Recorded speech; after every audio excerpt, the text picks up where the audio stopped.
tranquil lake, a peaceful camping trip, and an unspeakable crime. The Lake Bodom murders remain one of Finland's most chilling and mysterious cases. In 1960, 4 teenagers camped by the shores of Lake Bodom, but by morning, 3 of them were dead, and the sole survivor would become both a victim and a suspect. Who committed these brutal murders? And why? Today, we're unraveling the haunting story of the Lake Bodom murders, a case that continues to baffle investigators and terrify true crime enthusiasts to this day. It's June 4th, 1960. 4 teenagers, Mila Björklund, Anja Mäki, Seppo Boisman, and Niels Gustafsson, decided to spend a night camping by Lake Bodom in Espoo, Finland. For the 2 young couples, it was supposed to be a carefree night in nature, with the warm summer air and the peaceful lakeside setting. But the next morning, everything changed. At some point during the early hours of June 5th, the group was attacked in their sleep. By dawn, 3 were dead, and 1, Niels Gustafsson, was seriously injured but alive. The crime scene was discovered by a group of bird watchers at around 11 a.m. They stumbled upon a gruesome sight. The tent was slashed open, blood soaked the ground, and the bodies of Mila, Anja, and Seppo lay partially exposed. Niels was found unconscious on top of the tent, battered and bleeding, but alive. Mila and Anja had been stabbed repeatedly, while Seppo had been bludgeoned to death.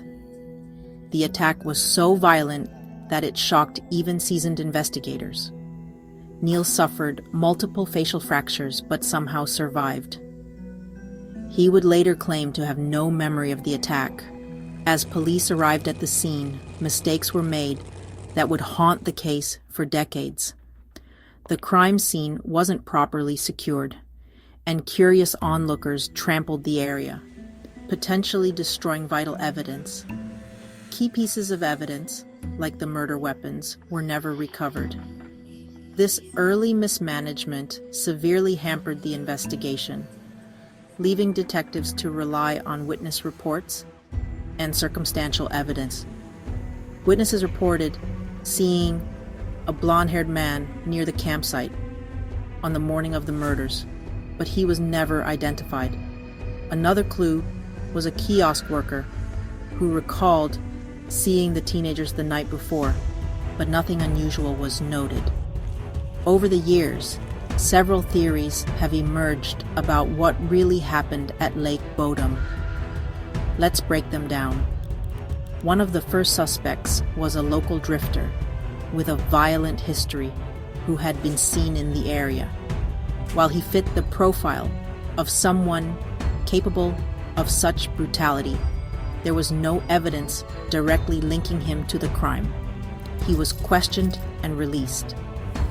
Another theory suggests that a German soldier who deserted during World War II was responsible.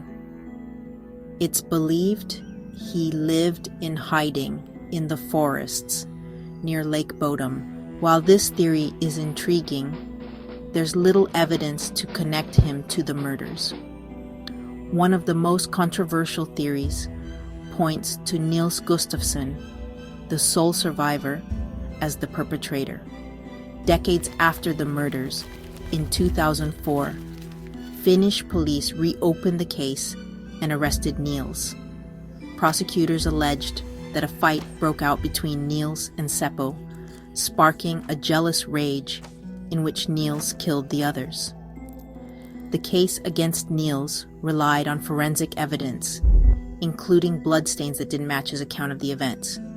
However, Niels maintained his innocence, and in 2005, he was acquitted due to insufficient evidence.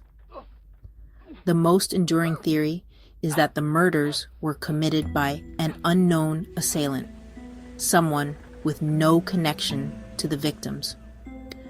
Eyewitness reports of a stranger near the campsite lend some credibility to this idea, but without more evidence, it remains speculation. The Lake Bodom murders left a lasting scar on Finland. For years, the tranquil lakeside became a place of fear. Parents warned their children to stay away, and the case cast a shadow over the community. The case also highlighted flaws in law enforcement at the time, exposing the challenges of investigating complex crimes before the advent of modern forensic technology. The Lake Bodom murders have become a cultural touchstone in Finland, inspiring books, films, and even music. The Finnish metal band Children of Bodom took their name from the case, using it to reflect the dark themes of their music. The 2016 horror film Lake Bodom reimagined the events of that fateful night, blending fact and fiction to create a chilling story that introduced the case to a global audience. More than 60 years later, the Lake Bodom murders remain unsolved. Despite advances in forensic science and numerous theories, the identity of the killer and their motive remains a mystery. The case endures because it's more than just a crime. It's a story of loss, unanswered questions, and the human desire for closure. It reminds us of the fragility of life and the mysteries that sometimes go unresolved. So, what do you think? Was Niels Gustafsson guilty, or was the killer someone else entirely? Could new forensic technologies finally solve this case? Or will it remain one of Finland's greatest unsolved mysteries? Let us know your theories in the comments below. And if you enjoyed this deep dive into true crime, don't forget to like, subscribe, and hit that notification bell for more chilling stories like this one. The Lake Bodom murders may never be solved, but their story continues to captivate and haunt us. A reminder of how even the most tranquil places can hide the darkest secrets.